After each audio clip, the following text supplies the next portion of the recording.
Muy bien, estamos con la licenciada Linda Oseguera, es psicóloga, y vamos a tratar un tema que últimamente se está volviendo polémico. Entendemos que en la actualidad hay diferentes ideas, ideologías, ¿cómo decirlo?, preferencias también, y movimientos LGBT y más. Pero hay algo que últimamente se está dando, que es que gente del movimiento LGBT, en este caso especialmente hablando de drag queens, están impartiendo lecturas en escuelas primarias y kinders en Estados Unidos, y en la actualidad empiezan a hacerse en México. Hay mucha gente que no está de acuerdo con estas cosas, con que sean personas drag o del movimiento LGBT las que intenten de cierta forma educar a la par de la escuela a sus hijos con estas ideas. Entonces, pues buscamos una opinión profesional, en este caso licenciada, que nos podría hablar acerca de esto. Claro, primeramente gracias por la invitación y un saludo a toda la audiencia. Profesionalmente hablando, creo que en las escuelas se imparten materias que las secretarías de educación consideran que son importantes, necesarias, básicas para el aprendizaje de la vida y desarrollo de una persona. Si está en una currícula oficial, pienso que ya se pasó por ciertos criterios, por el análisis de estos contenidos y proyectos. Si van e imparten las personas drag, la comunidad LGTB y demás, imparten talleres, pláticas, conferencias en una escuela, la escuela está permitiendo que entre ese conocimiento. Es conocimiento, a mi punto de vista, de toda una cultura y una identidad en cuanto, pues, sí, eso, la identidad de personas que les gusta, les agrada y que tienen conocimiento sobre vestirse como mujeres o del sexo opuesto. Digo, las drag por lo regular son varones que se visten de mujer.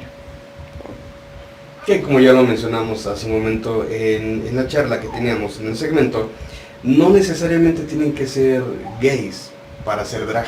No. Ok.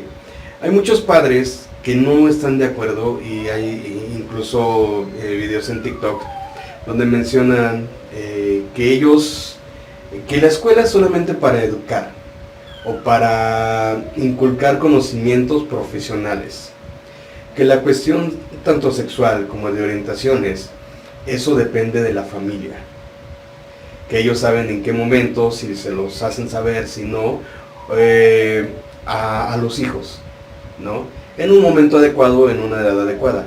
No están de acuerdo con que sea en este momento, porque muchos dicen que los van a confundir. ¿Qué opina? Creo que justamente la escuela educar es aprender, y a nivel profesional hay personas que se dedican a esto a nivel profesional. Se requiere de una inversión en muchos sentidos, en conocimiento, inversión en vestuario, inversión pues en todo lo que tienen que aprender y utilizar para poder hacer representaciones. Entonces finalmente también entrarían profesionales aparte. Hay personas que se dedican a ganar dinero también con estas caracterizaciones, y hay otras personas que lo hacen por gusto y que comparten ese gusto con la comunidad, en este caso escolar. Pienso que la escuela es tan importante como la familia para poder generar esos aprendizajes, así que no estaría padre que se echen la bolita unos a otros, ¿no? Lo mismo pasa con los valores, o la escuela o la familia es quien los da, y al final lo hacemos juntos, la escuela y la familia. También creo que así como te enseñan biología y te enseñan células y te van enseñando también reinos, ¿no? Te enseñan clasificación de lo que es un ser vivo, la clasificación del clima, la clasificación de las estaciones del año. por mencionar algunos ejemplos. ¿Por qué no enseñar la clasificación dentro de la identidad, dentro de la sexualidad también? Solo es una clasificación. Que cada persona elija o no algún tipo de orientación, si a eso se refieren con confundirlos, eso es diferente, porque incluso uno puede tomar decisiones ya con la información. No tomas decisiones a ciegas. Entonces, si a los niños les enseñan qué es, de dónde proviene, qué simboliza y qué significa el vestirse como una mujer, el tener bailes a lo mejor en presentaciones como lo hacen las drag, desde la información que ya se tiene podrían tomar los niños en un futuro a lo mejor algún tipo de identidad, porque no precisamente tiene que ver con la orientación sexual. Entonces confundirlos, la confusión entra cuando no explicas algo. Y si estas personas van y exponen qué son, qué hacen, cómo funcionan, por qué lo hacen, entonces para mí evitaríamos confusiones. Hay explicaciones. Hay padres que utilizan estas palabras que voy a decir, que no se me hacen las correctas, pero dicen que los van a transformar o los van a convertir con las ideas que tienen, ¿no? Que les van a generar dudas y que los van a convertir en gays. Sí, claro, ¿no? Supongo que esos padres los inscriben a cursos de conversión homosexual, eso no existe. Pienso que nosotros como padres sí hacemos lo que ellos dicen, convertimos, enseñamos qué es bueno, qué es malo, qué sí se debe, qué no se debe, desde nuestro punto de vista como papás. En el área profesional tratamos de ser y debemos de ser lo más neutrales posibles. Si alguien se convierte es porque aprendió, y aprendió, no solamente aprendes en la escuela, es sociocultural. A veces se identifican con ciertas preferencias y eso no implica todo una conversión, si no les gusta. Hay personas que les gusta ir, por ejemplo, a antros que son para gays, así los nombran, ¿no? Porque les gusta el ambiente y no precisamente son homosexuales. Entonces yo pienso que esa transformación no es cierto. Claro que va a dar un punto de vista a la persona que reciba la información, pero insisto que la información es poder y es el poder de construirse. Entonces al final los niños no se construyen solos, los jóvenes no generan esa construcción solos, los padres de familia, la sociedad, los profesores aportamos a esa construcción. Entonces, dudo que solamente por una presentación que les hagan en la escuela los convierta. Ok, usó una palabra que es muy importante, preferencias. O sea, en otros videos que también estuvimos platicando ahorita, hablaban sobre nacer mujer y ser mujer, ¿no? Una cosa es tu estado físico y la otra ya es tu estado, digamos, psicológico en cuestión de preferencias, ¿no? Hay mucha diferencia entre estas dos cosas, ¿no? Sí, claro, cuando nacemos se nos asigna un sexo que tiene que ver con los aparatos reproductores, hombre, mujer, vulva, pene, ¿no? Esa es la diferencia más marcada, que son órganos internos que como tal no los podemos cambiar.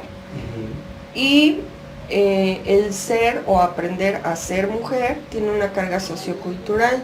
¿Qué significa esto? Cada cultura va a tener su tipo de mujer, cómo se tienen que comportar, las normas que implica la sociedad hacia las mujeres y para las mujeres, y lo mismo para los hombres, porque no los estamos descartando, ¿no?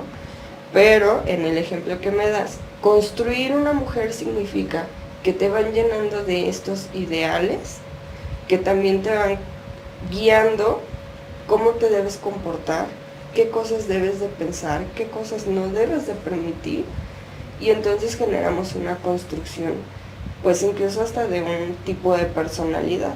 Pero más que nada son ideales, son creencias, son tradiciones que son parte del ser humano. Entonces, nacen como hombres y mujeres. Eso no hay cambio, biológicamente hablando.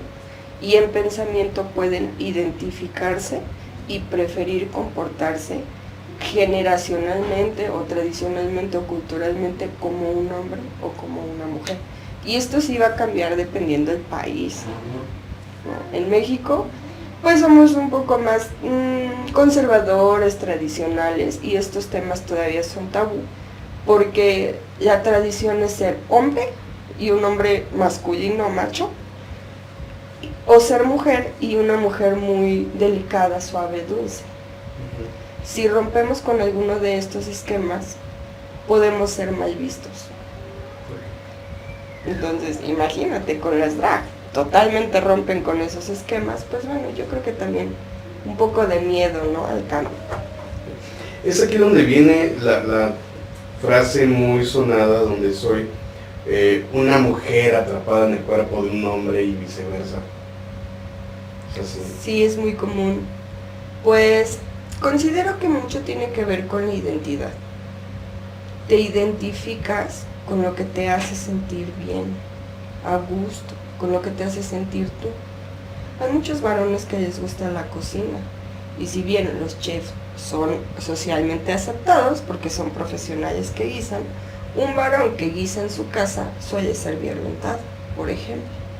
Te comentaba que en muchas ocasiones hay personas que le entran a esta dinámica de diversidad en el tono sexual o en la sexualidad porque prefieren, y entonces son mal vistos. O formas parte de esta comunidad o formas parte del estándar y la normalidad. Las medias tintas son muy complicadas en México, por eso esa crítica. Bien. Retomando la cuestión de las ideologías y lo que en la actualidad se está viendo en las escuelas con estas actividades, ¿usted cree que, tomando en cuenta y dando el espacio a las actividades que mencionábamos de lecturas de drags hacia los niños podrían concientizar y dejar a un lado el tabú de que las cosas están mal vistas, de que una persona homosexual tiene que ser tachada, y con esto podría haber más respeto entre la comunidad? Yo apostaría que sí. Hace poco tomé un libro de sexualidad por ahí de los 90s y todavía marcaban mucho esta situación de que ser hombre y mujer pues es lo aceptable. Y comentaba, ¿no?, biológicamente es cierto. Pero hace poco, en alguna otra editorial, tomé un libro de sexualidad para niños, ¿no? Ambos libros son dirigidos a los infantes, y ya contiene la parte del amor entre dos personas del mismo sexo. Y se aclara, se manifiesta desde lo afectivo, porque sexualmente hablando, si hablamos de hombre y mujer, y de temas de reproducción, pues ahí rompemos, ¿no?, con los esquemas. Y me daba gusto porque si viene como con esa normalidad en un libro, así lo adoptan los niños, con esa normalidad, así como les dices el cielo es azul y se acostumbran a verlo azul. ¿Qué niño te cuestiona, bueno, por qué no es morado? ¿Por qué? Porque lo normaliza. Entonces yo pienso que tener ese conocimiento, ese acercamiento, claro, va a normalizar el ver a otra persona con una preferencia, y entonces tener menos tabús, más información. Yo creo que sí. Sí reduce el tabú con esta exposición. Ok. Visto de manera psicológica, que es su área, ¿qué consecuencias traería a un niño participar en esas actividades? Tener, digamos, las lecturas con drag queen, o que la gente, bueno, la comunidad LGBT tenga contactos y les enseñe las ideas o las diferencias de las preferencias en las escuelas. ¿Qué traería esto en un niño, viéndolo de manera psicológica? Lo primero es que se cuestionan por qué es diferente. Los niños, cuando tienen una explicación que para ellos es lógica y racional, porque son todavía más racionales que uno como adulto, lo dejan como entendimiento. Creo que la consecuencia no es la exposición, sino la falta de atención ante esas cuestiones, la falta de la explicación para los niños. La confusión viene que en la escuela me dicen una cosa y llego a mi casa y me dicen que eso está mal. Entonces, ¿a quién le hago caso? Esas son las consecuencias que yo logro visualizar. Psicológicamente hablando, son cuestiones, lanzan preguntas, tienen dudas, les da curiosidad. Y esa curiosidad tiene que ser resuelta, tiene que ser abordada.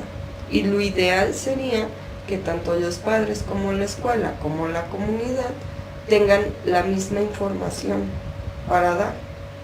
También es importante enseñarle a los niños que casi en todos los temas va a haber opuestos. Personas que se van a identificar, que van a conocer esta parte de la identidad de género, ¿no? De ser drag, de toda esta ideología, toda esta cultura detrás, y personas que van a decir, sabes que no, porque eso es del diablo o eso va en contra de la naturaleza. Consecuencia como tal ante la exposición, no. Pienso que es como cuando van y les exponen sobre religión o les exponen sobre política. Todos van a tener un punto de vista diferente. Al final hay que respetar el punto de vista del otro, siempre y cuando no se violenten los derechos de los expositores. Y el criterio, cada uno de nosotros lo vamos formando. Entonces, en el caso de los niños, lo van formando todo el tiempo.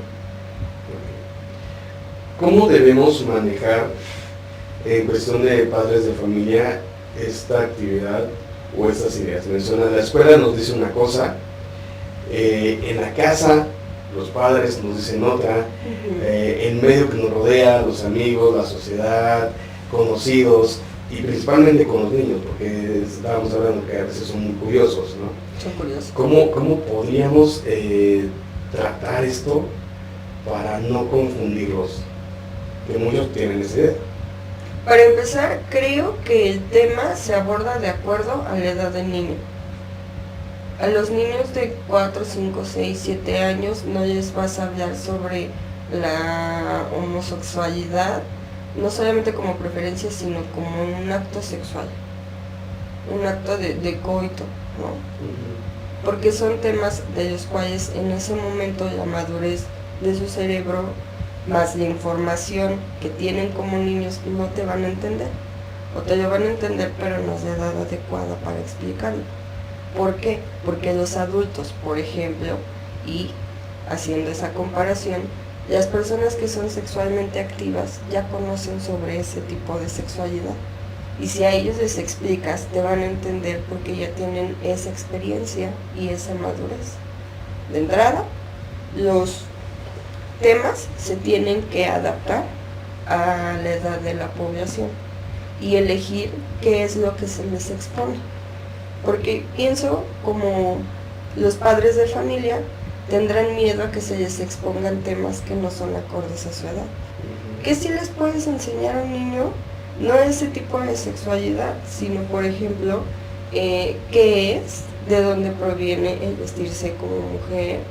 A través de los cuentos es convivir con personas que traen una característica, que se caracterizaron, ¿no?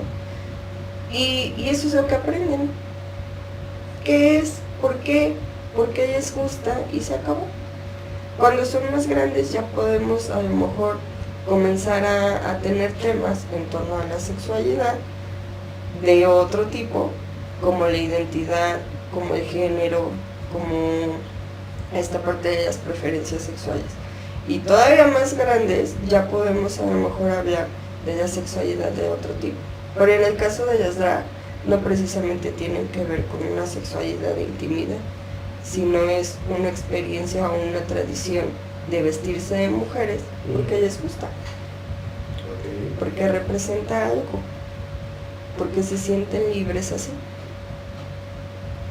Entonces, para enfatizar, se debe concientizar o se debe enseñar a los niños conforme va pasando su etapa, ¿no? O sea, no es soltar toda la información, toda la carne al asador cuando apenas están en temprana edad, sino ir graduando conforme la situación y las curiosidades que tengan. Así es, los temas se tienen que adaptar a la población. Ok. Ha habido casos que he conocido donde las personas decían, es que yo desde niño ya me sentía raro, me sentía que no era yo, que me gustaban otro tipo de cosas, que siendo niño me gustaban los niños. ¿Qué debe hacer un padre en esta situación? Acercarse con un profesional de la salud. Es importante, de este lado es importante analizar de dónde proviene como esa identidad o la falta de identidad, ¿no? Con su sexo, o a lo mejor la confusión en el género, que uno tiene que ver con lo biológico y lo otro tiene que ver con lo cultural.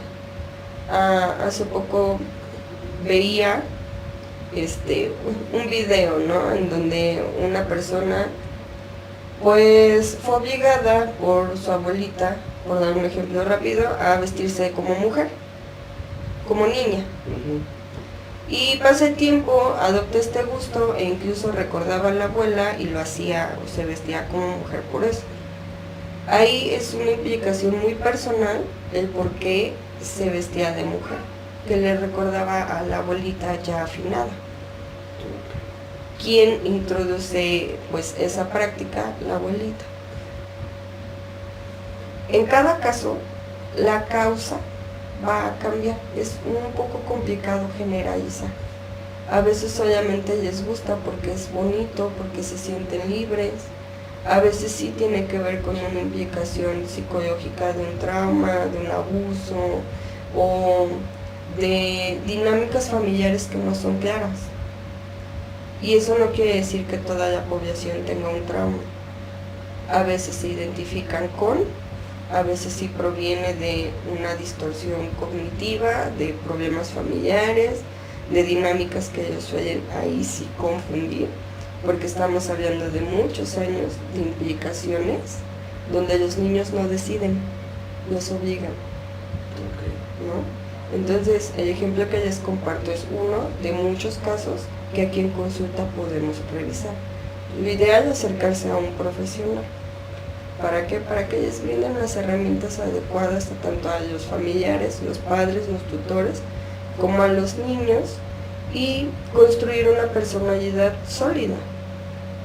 ¿Qué es eso? Que ellos aprendan a elegir lo que les gusta y lo que no, por sí mismos, porque los niños son personas muy manipulables. Ok. Bueno, pienso yo, entonces, con lo que estamos platicando, que la base para formar gustos, ideas, preferencias, actitudes y personalidades de cada individuo tiene que irse llevando de la mano, como lo mencionaba, ¿no? Poco a poco en etapas. Pero la decisión final, a final de cuentas, va a ser del individuo. ¿Es así? Por eso hay que inculcar esta idea de la confianza con los seres, con la familia, con los padres, porque después viene el miedo para decir, es que yo soy gay, soy homosexual, como lo va a ver la gente, como lo va a ver mi familia, ¿no? Esto también implica mucho en problemas de personalidad, de seguridad. Sí, implica mucho. Cuando no hay confianza en la familia es difícil aperturar opiniones. Y luego, salir del closet, ¿no? Le dicen,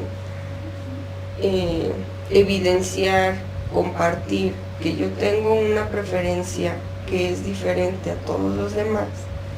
Da miedo el rechazo, da miedo que no llegue la aceptación y que nos, pues sí, como personas que se les violente. Entonces es muy importante construir esa confianza y más que la confianza, la aceptación. Porque finalmente cuando alguien decide ser, por lo regular es pasada la adolescencia, adultos jóvenes, cuando ya terminaron de explorar, ¿no? De tener estas experiencias de sí soy, no soy, qué me gusta, qué no me gusta, con qué me identifico, y entonces es cuando salen del closet. Hay ocasiones en las que, como nos compartes, sí se dice, ¿no? Es que yo desde niño, desde niña, pues me sentía diferente. Bueno, a veces tiene que ver con lo hormonal, a veces tiene que ver con lo social, las comunidades en las que crecen, o el cómo los trataron las familias. A veces tienen, por ejemplo, hijas mujeres, ¿no? Y es muy común que un papá quiera un varón, no tiene varón, y trate a sus damitas como varones. Entonces nos hacen mujeres masculinas, ¿no? Y no precisamente son gays, ni precisamente son transvestis, ¿no? Pero mucho tiene... Simplemente es el carácter. Pues les enseñan a hacer actividades, roles y formas de actuar como un varón. Claro que pueden confundirlas, sin embargo, genéticamente, biológicamente son mujeres y se pueden comportar o tener muchas actitudes masculinas, que ya decía, es parte de una carga cultural. Dependiendo la cultura, es lo que se te enseña a hacer o actuar, si eres hombre o eres mujer. Bien. Bueno, pues licenciado, muchísimas gracias. Gracias por su tiempo, su espacio, su conocimiento, y toda la práctica que tuvimos va a complementar muchas ideas que teníamos todos. Yo creo que, como bien dice, para poder aclarar todo este tipo de cosas es necesario acercarse a una persona especializada. Claro, y también aprender sobre el tema, ¿no? Hay que acercarse a las DRA para que también nos puedan compartir pues todo ese mundo, todo ese aprendizaje. Si nosotros no aprendemos, entonces ¿cómo hablar de ello? Necesitamos conocer para saber si nos agrada o no el tema y si estamos dispuestos o no a aceptar finalmente una idea diferente o tradición, a lo que la tradición dice, ¿no? Entonces, muchas gracias por el espacio. No, al contrario. ¿Sus redes sociales, doctora? Sí, Facebook, Instagram, TikTok, Psicóloga Linda, ahí nos encuentran, y Consultorio Huitzil, que es donde estoy laborando, aquí nos encuentran. ¿Y la dirección del consultorio? Es calle Rodríguez Galván, Ignacio Rodríguez Galván, número 86, Colonia Centro Tizayuca. Okay. Muchísimas gracias, doctora. Gracias a ti. Y saludos a todos. Espero que esto es fruto que sea de ayuda y de apoyo.